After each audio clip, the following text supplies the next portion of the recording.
Lebih 200,000 pencarum Pertubuhan Keselamatan Sosial Perkeso telah menjalankan saringan COVID-19 di bawah program Saringan Prihatin atau PSP.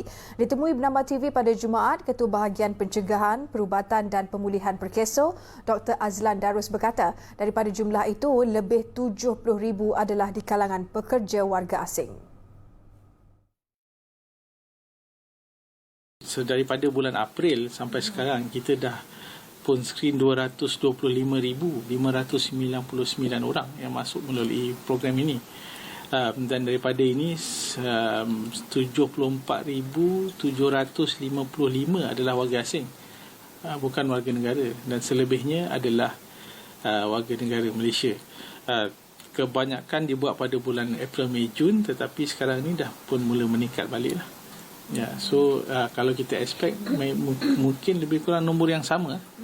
PSP yang ditawarkan sejak April menyasarkan pekerja termasuk pekerja asing syarikat dalam sektor yang dibenarkan beroperasi ketika tempoh Perintah Kawalan Pergerakan. Ujian saringan COVID-19 disediakan secara percuma kepada pekerja bagi majikan yang berdaftar dengan Perkeso.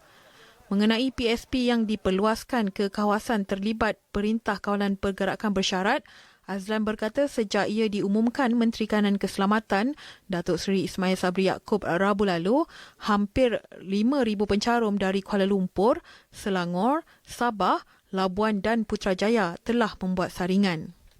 Matlamat kita adalah untuk bantu putuskan rantaian rantaian jangkitan itu. So kalau itu boleh membantu, dan kita akan teruskan.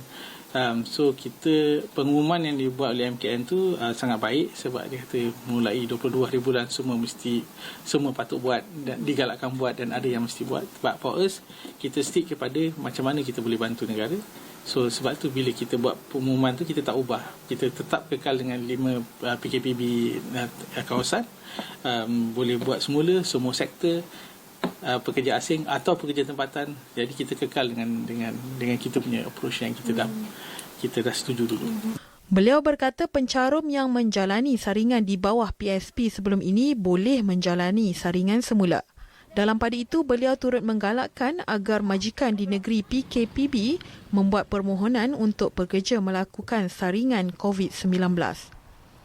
Saringan ini secara tidak langsung membina persekitaran tempat kerja yang sihat dan memutuskan rantaian COVID-19 terutama kepada sektor berisiko. Menteri Sumber Manusia Datuk Seri M. Saravanan sebelum ini berkata, majikan boleh menjalankan saringan COVID-19 untuk pekerja secara percuma melalui panel perkhidmatan yang dilantik oleh Perkeso.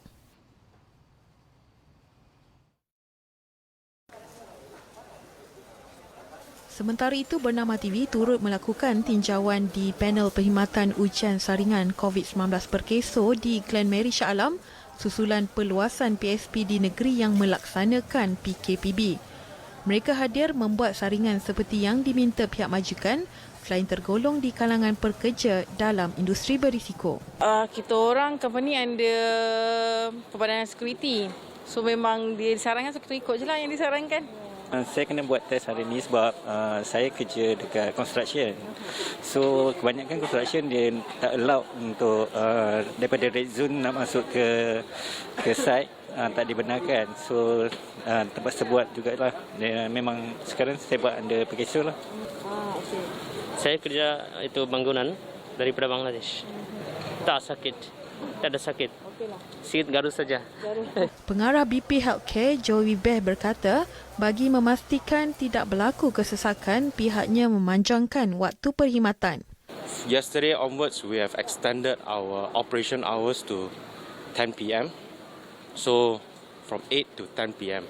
So to accommodate the crowd and to prevent mass gathering. So with online appointment, we can prevent all this social crowding lah. Selain itu, tinjauan juga mendapati proses saringan yang dilakukan tidak mengambil masa menunggu yang lama dan setiap pengunjung turut mengamalkan penjarakan fizikal dan memakai pelitup muka. Pekerja warga asing dan juga mereka yang bekerja di sektor berisiko antara yang ramai melakukan ujian saringan, lebih-lebih lagi selepas kerajaan mengumumkan inisiatif Perkeso untuk menanggung kos ujian saringan COVID-19 ini. Laporan Zanah Nozin untuk Bernama TV.